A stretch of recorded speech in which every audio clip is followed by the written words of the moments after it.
Welcome to our latest webinar, Tackling IT Security in Small Business and Mitigating Risk with Devolutions. I'm Adam Listek, a technical product marketer, and I'm joined today by Product Vice President Maurice Côté. So say hi, Maurice. Hello, everyone. We conducted our latest State of IT Security in a small to medium business for 2023-24. And in today's webinar, we want to discuss the findings, how they relate to identifying security challenges, and how to mitigate them through real-life examples with Devolutions. So we want to demonstrate how to use privileged access management practically, and how SMBs can use this vital tool to take control of their privileged accounts. So with that in mind, I'm going to turn this over to Maurice to discuss how the findings relate to SMBs. Yes. So we've published this a few years now, and it's pretty similar, except the percentages change. As you can see, everyone's worried about cybersecurity. Most of everyone has suffered an attack, 69%. And the numbers I see in other studies, it's usually 4, 5, 6 attacks in 1 year. So that's really a huge risk for everyone. You know, my takeaway on this is if you look at a right-hand side, top corner, 80% will say, yes, I'm well protected.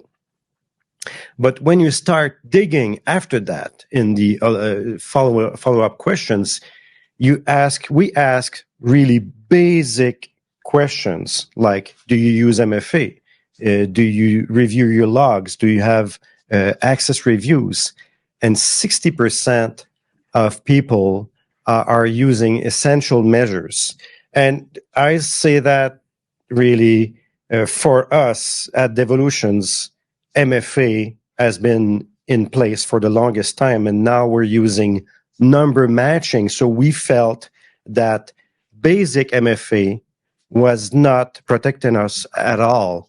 So every employee, so I know some of you guys are using number matching or advanced passwordless scenarios for key employees, but at Devolutions, everyone is under that same umbrella. So that 60% is a bit inflated in my view, because we are asking for the basic stuff. So for sure, prior to accessing your information, your sensitive information, there's that authentication part, and that is your username, your passwords, or passwordless. That's your MFA. All of these are critical. They're prior to getting into your systems. After that, then it's, I feel, all about privilege, because in the good old days, you had, I used to say fully armed accounts, really high privilege accounts that have all the privileges. And by that, I mean 24/7, 365. And nowadays, we feel that having that level of exposure is really risky, because now you're thinking, and you look at the lower left, ransomware, phishing. Phishing, even for us at Devolutions, it's ongoing. And it's not only that, but it's spear phishing. Key employees getting really customized attacks just that are in context for them. And it's really never ending. So that part is really making us think that, okay, although everyone's acting on their best behavior, we're training them ongoing. It's really with reviews every year, and those that have failed too many tests are taking training again, not to punish them, but just to make them better, so that all of those risks are directly tied to your user education and the way that they act around their information technology stack. So user education, passwordless, enhanced MFA, and then we get into managing privilege. That's my take on that survey, what we need to address. Yeah, you know, and the challenge that so many, small businesses face is one of personnel too. Many are doing so many multiple jobs, and they're focused on growing their business and don't really have time for those kind of complex solutions that take away from their productivity. Right. But and the risk is only growing, as you said. If 69% of SMBs have experienced at least one attack in the prior year, what are the ones they don't know about? How do you even prepare for the next one? But, the risks are to, your customers' data, your ability to conduct business, your company's reputation, by recognizing the need to proactively find solutions to lower the attack surface and protect your accounts, you can kind of work to avoid becoming that victim of the next attack. Right. So, and as an IT administrator, you hear about protecting workstations, removing privileges from user accounts, and all of that, absolutely a step you should take. But as is often the case, privileged accounts are usually only protected by a strong password. These accounts, which hold the keys to the kingdom, will let an attacker access nearly anything in an organization, once stolen. So the idea behind privileged access management is to put controls in place surrounding those privileged accounts.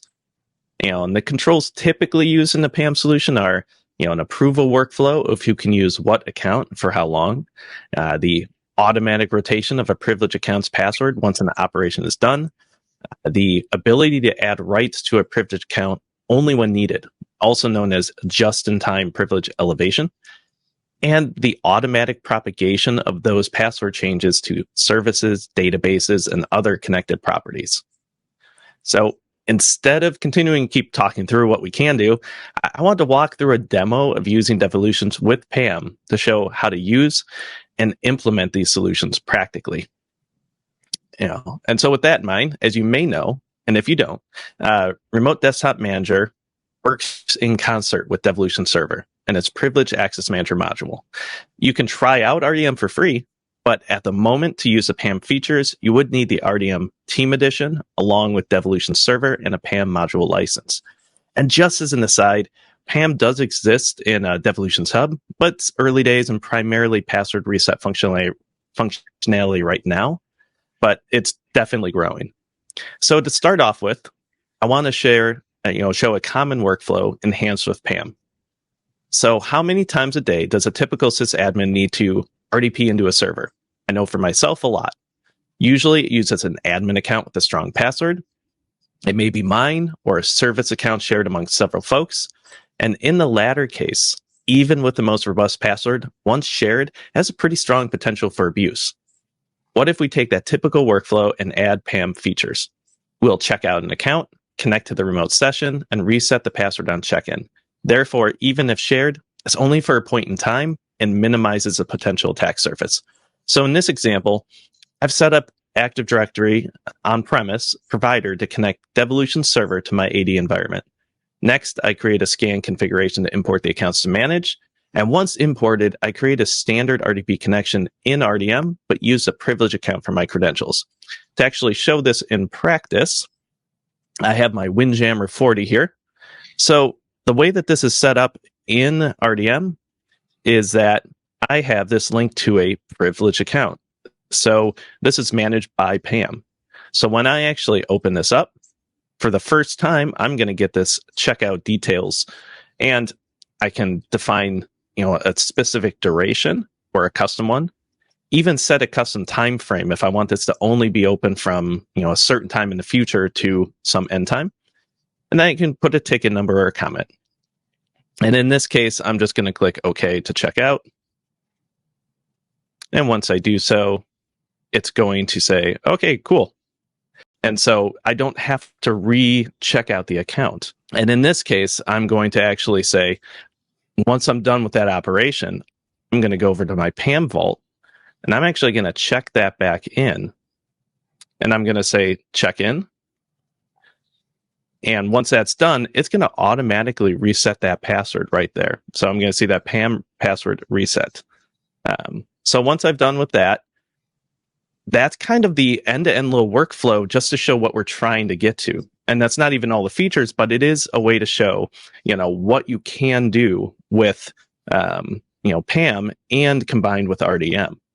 And so, this is the more, I won't say complex because this is extremely easy, but it's the richer workflow because you could decide not to have checkout. You could decide not to require an approval. And that's usually when people start using PAM, they have it really just as an advanced vault mechanism. But this is the richer environment that is required, like for us, for SOC 2 and ISO 27001 compliance. Those critical assets are under that exact workflow. Mm-hmm. You can make it simpler to start with. Yeah, exactly. And, this is just, I wanted to show that kind of, that end-to-end little bit, but you're right. I mean, you can start simple, but build as you go. Yep. So now that you kind of saw how, that top level, I wanted to actually build this out. How does it actually work in practice? So Devolutions PAM architecture is based on the idea of providers. A provider connects you to an environment where you import accounts to manage as privileged. And then built into Devolution Server are a few different types. So we have the fully managed type, which are Active Directory, both on-premise and Azure AD, a Windows user, so local Windows accounts on a single host, an SSH local user, and SQL Server. But we also have password reset only right now, which are like MySQL, Cisco, or Oracle, which brings me to the next kind of point, which is AnyIdentity Providers. And these are, two that we have built out right now are Windows users for multiple hosts and Azure Key Vault for secrets. You might ask, what are AnyIdentity Providers? So AnyIdentity Providers are the name that Devolutions has given to providers to integrate with different IDPs. So we've started with these two templates, but instead of waiting on us, anyone with PowerShell experience can create their provider. For example, do you have a REST API for an application? You could use an AnyIdentity Provider to set up a password reset for accounts managed through that API. And I think we're working on a couple other ones. Is that right, Maurice? Yes, our customers have been asking us to push in IT Glue and get from IT Glue, which is a tool used by MSPs. I've also worked with the biggest IBM reseller in Canada on providing IBM Identity Provider or AS400 servers. So it's really flexible. And again, anything that you can call using an API, be it web-based or local, as long as we can reach it, we can have a PAM shim in front of your provider. Which is very cool. It's, as I said, super flexible. So, for this, we're going to show how to set up an Active Directory provider. So a lot simpler and something, most folks might have in their environment. All right. So to kind of show how this works, we're actually going to click, I've managed to go into administration, privilege access, and providers. And I'm going to click the little plus button here, and I'm going to choose domain user. So when I do that, this is going to be my my Active Directory provider here, and I'm just going to give it a name. I'm going to call it Active Directory. And then I need to set it up here, and it's going to be to our lovely little Windjammer domain here. I'm going to use LDAP-S because if you can, always a good option. So I'm going to need to give it an account that it can actually access here. And then let's test the connection. Yay. It's always good when things work. All right. I'm not going to add a PAM vault, though you can do this at the time that you want because I already have one. But I am going to opt to add a scan configuration. And then before I click save, I'm just going to quickly pop over the settings. And two things to note.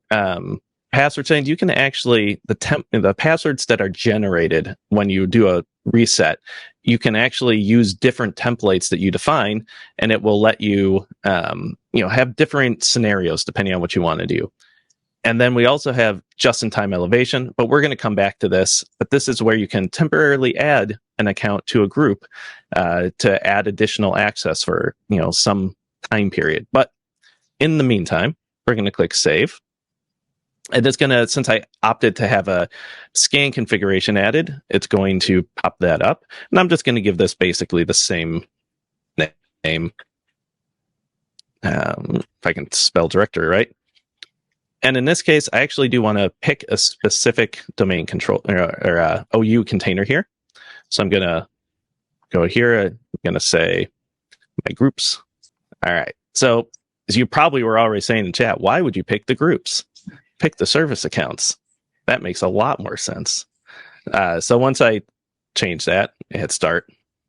Once it finishes here, I should have one account to import. But thankfully, an easy one. Just to note, this is not. He's not actively working on that task for that long of a time. It's just waiting for it to be awakened and do the critical stuff, and then it does that account discovery. So it's not working for 2 minutes like we saw. It's just it's going to take sub-seconds typically, and it just needs to reach that point in the stack of work it's doing. Yeah, there's a scheduler service that when you install Devolutions server, there's just a service that runs on that server, and it just kind of sits there and says, hey, queue up all the tasks I need to do. And this is just one of them. And in my old slide deck, I had a slide where you would elevate your security posture, and it was a scale. It doesn't matter. It was on 1 to 10, but having privileged accounts that are shared is fine when you have a PAM solution. But to the next step is to have unshared privileged accounts. So my IT guy has his own low privilege account to read emails and open Word documents, and he has a high privileged account. So that's the dual account principle, and that's NIST. It is, CIS controls still push for dual account principle. We feel that moving to just-in-time elevation is better, and then just-in-time provisioning is a matter of opinion, but still. So now Adam is showing you how to discover high privileged accounts that are shared in nature typically, but it could be privileged accounts that are tied to a person. So yeah, exactly. Work. All right. So I've got my two. One I'm already, as my demo user, I use to connect to that Windjammer 40, but the one I'm interested in is the admin service. So even once it's discovered, it's not going to auto import. You have to select the accounts you want and then click the little import selected account. And I am going to put this in my webinar PAM Vault that I created. And I want to reset the password on import. So the first time I import this, it's going to go ahead and reset it. And then every time that I check this in, I want this account to also reset its password. You don't have to, but for most functionality that I'm showing here, that's the preferred method. So I'm click OK. And it'll say imported successfully. So when I go over to privilege access, I now have this little admin SVC account in there.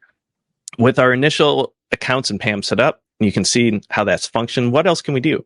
So say you have a help desk technician that needs access to a privileged account. Instead of just allowing the ability to check out without oversight, you probably want to approve that request first. So how do you set up that list of approvers? So we kind of have 4 levels of approvers defined by their roles within a PAM Vault. We have the top level DVLS administrators, which are optionally added to the approver list. We have these PAM managers, and think of them as a PAM administrator. So they can modify the backend processes like providers or scan configurations, but not necessarily be a part of a PAM Vault. And then we have PAM owners, someone defined as owning a specific PAM Vault, and then PAM approvers. And these are they're not automatically assigned or anything, but you can give a specific role to them just to do the approvals.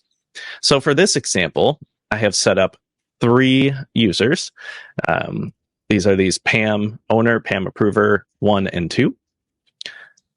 And what I want to do is I want to set that up in my webinar vault here to offer some approvals. So I'm going to go over to security. And what I want to do is define, say, here's my PAM owner. So I've already selected here, but I can choose this PAM owner, and I'm going to put them in the role of owner. And then I'm going to go down and I'm going to say, you know what? I want some approvers. So I'm only going to set the first one here, PAM approver 1.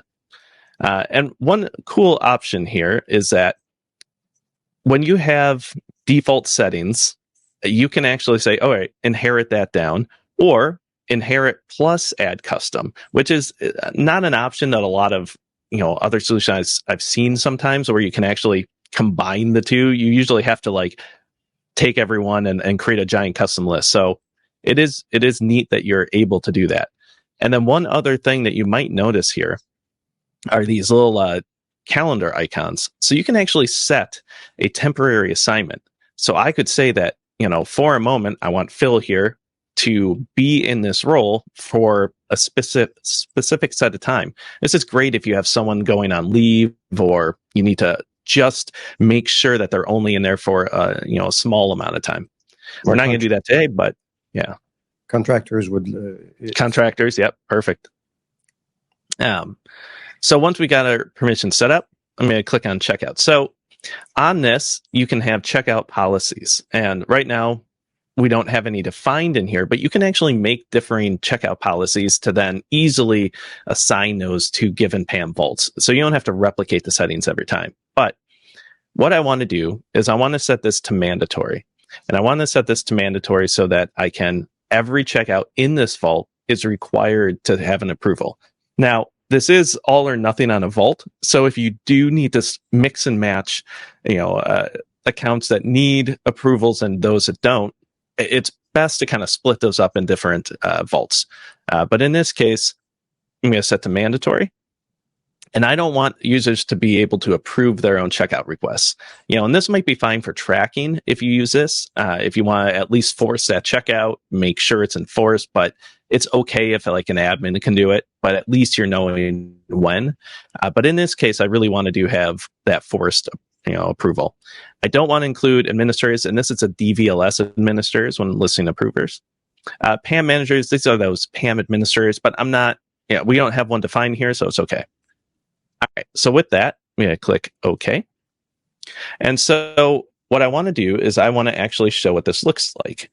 And so when I go and I check out this admin service account, you'll notice that it's going to request a checkout. And I'm going to see this PAM owner, PAM approver 1, and all approvers. So actually, all approvers are new to DVLS and PAM. It's basically a way to say, you know what, I'm not totally sure who to send this to, so I'm going to just send it to everyone. For fun, I'm going to do that, all approvers. And you can notice same kind of thing. I can do my access duration. I can do some predefined ones or custom, or set a custom time frame if I wanted, and do an optional comment. So I'm going to request a checkout, and you'll notice that your checkout request is pending approval. So I'm actually going to switch over to a slightly different account in incognito mode, and you'll notice that it notes that there's a checkout request, but I actually have this new message here, and you'll notice that I have this checkout request. And what's cool here is that not only can I quickly approve or deny, so if I know already, that, yeah, this is good, I can just click, approve. I can also reply in a secure message if I need more details. But if I'm not sure, I can even do view details, see a little bit more, and modify the request if I need to. And if you are going to all approvers, maybe you're not the one that needs to do the approval. So we also added these ability to do a review or assign a reviewer. So if I'm not the best person, I can assign this review to someone else that is better suited, and they can do it. But in this case, I'm just going to approve, and it's active. And so I'm going to bounce back over, and I can quickly see that, hey, it's checked out. So, you get that approval workflow. And one thing to note is that even though I did do this security for the approver at the top level, on folders or even individual items, I can actually override that. So if I want a specific, of course, I have to check in first. Check in. But what I can do is go into security on an individual item, and you'll notice everything's inherited. But what I might want to do is change this to inherited, say, plus custom. And then in that case, I could add my PAM approver 2 on there. So when I do that, it lets me say that, all right, I'm going to go request a checkout. Well, in this case, Now I see both. So you can have differing sets of approvals for individual items or folders, however you want to do it. It's not all or nothing on that. Okay, so now that we've kind of seen what the approval process looks like, and one thing to note on this too, those approval requests can be seen on the Workspace mobile app and on the Workspace desktop application too. And Devolutions Workspace is basically a way to have that specifically targeted app without to do your operations in DVLS and Hub without actually having to open up the web app and all that. So it's a quicker way to get to those quick operations. Yes, and if you saw real quick that custom time frame, we created that for our guys. It was a feature request they made really quickly because they come in during the evenings or during weekends to do their maintenance, and they needed to coordinate with the approvers, and it was messy. So they said, I want my checkout at 8 p.m. tonight, and the operational security guys are finishing at 5. So now we can do the checkout request during working hours, and at 8 p.m. he will have access to the account. Exactly, which is a phenomenal way to handle without having to do it in advance, knowing that, all right, I got to wake up at 8, or wake up at 8. I got to be around at 8, and yeah, no, it's been a long day. No, so and you saw the scenario web-based, but typically IT guys do this in Remote Desktop Manager, and we saw that earlier. But still, you want to benefit from that secure credential injection. Yeah, and you can very similar. If I were to choose my webinar account here, you can do the same things, within, and see that. Yep, just like I had shown, I can do the same stuff. The only addition here is a ticket number, which can be very useful if you want to be able to track those in the ticketing system.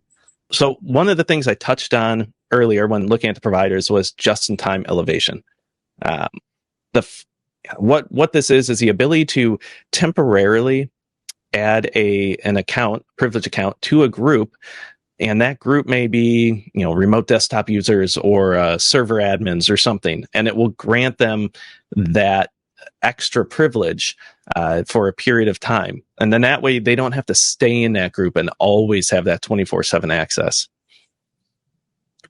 But to show that, I need to first kind of go back over to my providers. And I'm going to click on my Active Directory provider here. And next to settings, I hadn't filled this out before, but I want to pick what available groups I'm going to have to offer for elevation. And in this case, I have my server admin group. So this is the one, and you can have multiples in here, but I'm going to offer this one. And there's 2 other options here. So the way that this actually works is that when you elevate an account into another group, it will be added to a temporary group created. And that group itself will then be added into, say, server admin. And then it will be all removed when it's all done. But if I don't give it a specific name, it's just going to be created with, I think, dynamic group dash and a GUID on the end of it. So this kind of helps differentiate where to put it. And then the other thing is I need to give it a group location. If I don't, it'll try to create in the root of AD, and that may or may not work depending on your environment. So to keep things well segmented here, I made this little PAM temporary OU, and I'm just going to put them in there. So once I have that all set up, I'm going to save. And when I actually go back to a given group here, I can say I want to check out. And now I have this elevated as, and I can choose server admin. And when I do that, I'm going to request the checkout. And once again, I got to go prove it since I've set it that way. I see I have the new request. I'm going to say, yep. And you can see it's saying, wait, this one's elevated as. And if you want, you can even change that if you needed. But in this case, just going to approve. Okay.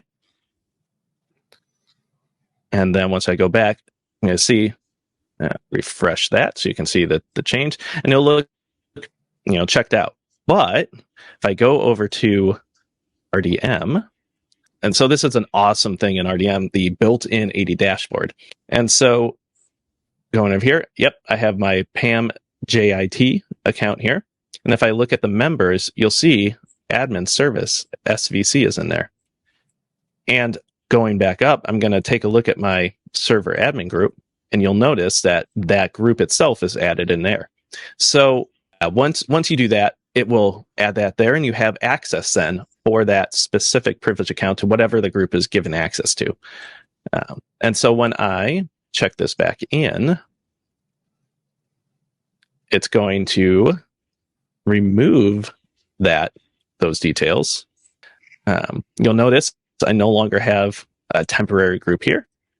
And if I go over to server admin, you'll notice there are no members. So it's that idea of just-in-time access. It's going to add it when you need it, but no longer than as needed.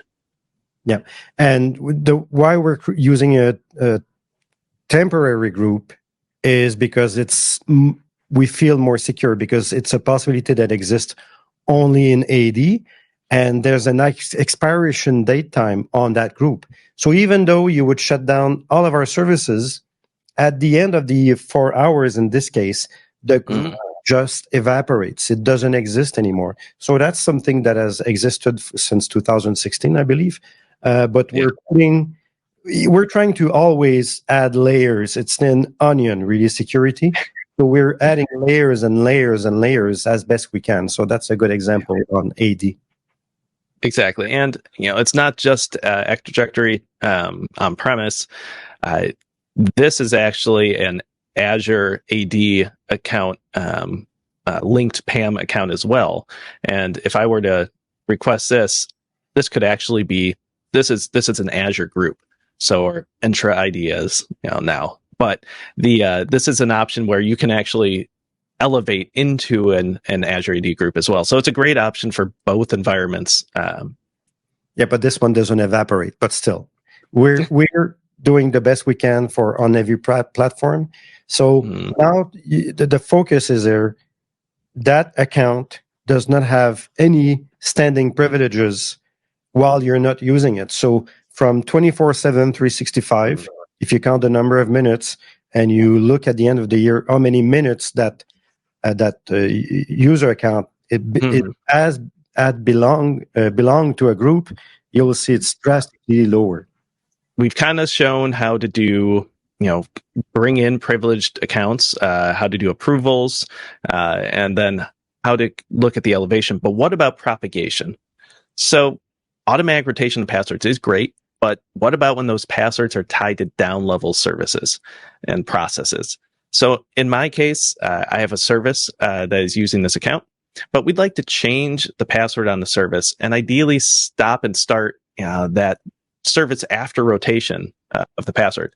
So previously in PAM, there was support for rotating passwords on remote systems where PAM would attempt to match the services using the account's name and rotate the passwords.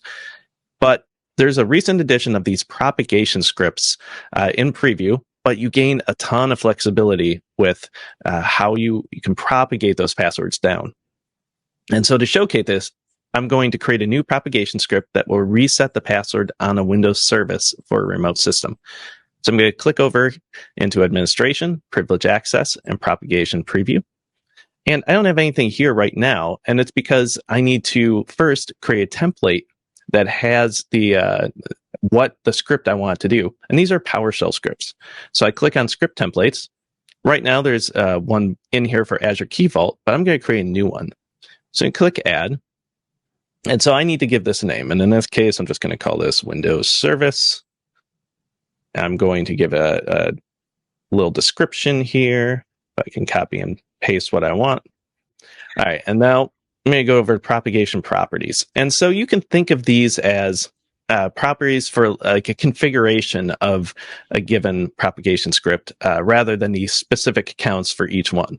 That's where the property mapping comes in. But in this particular script I've written, I need a computer property, set that as mandatory. I need the service, and this will be the name. I have a run as account, which I'm not going to make mandatory, and a run as password, which I am going to set this to sensitive data and not make it mandatory, because this is going to be a password. So I want that to be stored as a secure string in PowerShell. I'm going to click over to property mapping, and on here, I need to add two things: the account, and this will be this field mapping type. And this is where I can say on a given entry in PAM, I can link it to a specific field. In this case, it'll be username. But then I also want a domain, and I'm going to say this is a string, and it's optional. If I don't provide this, then I'm going to assume it's like a period / for the local account. And then finally, you can notice that new password is going to be a default variable for when it resets, but then I have all of my specific ones. So I'm going to click edit, and I'm going to copy and paste it in a script that I created for this. And what this script is going to be doing is pull in the parameters that I've defined, and I've added some debugging in here. So normally this might not be out, but I wanted to show it working. If I give it a run as credential, what ultimately is happening here is I'm going to use WinRM remoting to go to another system and reset the given service with the new password. And I have a little more code in here, mostly for if it's using Windows PowerShell 5.1, then I have to use WMI to reset the password. But if it's using PowerShell 6 and above, typically 7 at this point, I can actually use the set service and the credential parameter. And then I'll ultimately restart the service once I'm done. I'm going to click OK there. Thankfully, it other than that window, I get some nice color formatting on here and syntax highlighting. So I'm going to click Save. So now I have my template. And so once I have that, I come back one, and I want to actually target this to a specific service. And here, you'll notice I now have my new propagation configuration to choose, my Windows service. Select OK. And I'm going to give this a name. And I'm just going to call this to restart dummy service, which I have named my service dummy service. And I know, super, super exciting. I'm going to click over to propagation properties. And on here, what I want to do is tell it what computer is this what service, and what computer do I need to actually target? In this case, my Windjammer 40, the actual dummy service. And then here, it's going to be what account I want to set this as, or run this as, I should say. And finally, I'm going to click over to property mapping, and I want to configure a PAM entry. Now, this is going to target domain users. And so I'm going to click OK. And here is where I was saying that this is that field mapping. I'm going to say, go to username. And then for the domain here, I'm just going to be that same windjammer.local or .loc. I'm going to click Save. All right. And then once all that's set up, click Save there. And I have my new template. And so when I go back to a vault, what I'm able to do is either on an entry, on the vault, the root of the vault, or even folders, I can go over to propagation, and I can click custom. And on this, I can give it as many of different propagation scripts to run once it resets the password. In this case, I've only got the one. So I'm going to add that there. And I'm going to click OK. So if all goes well, when I click reset password, it's going to think.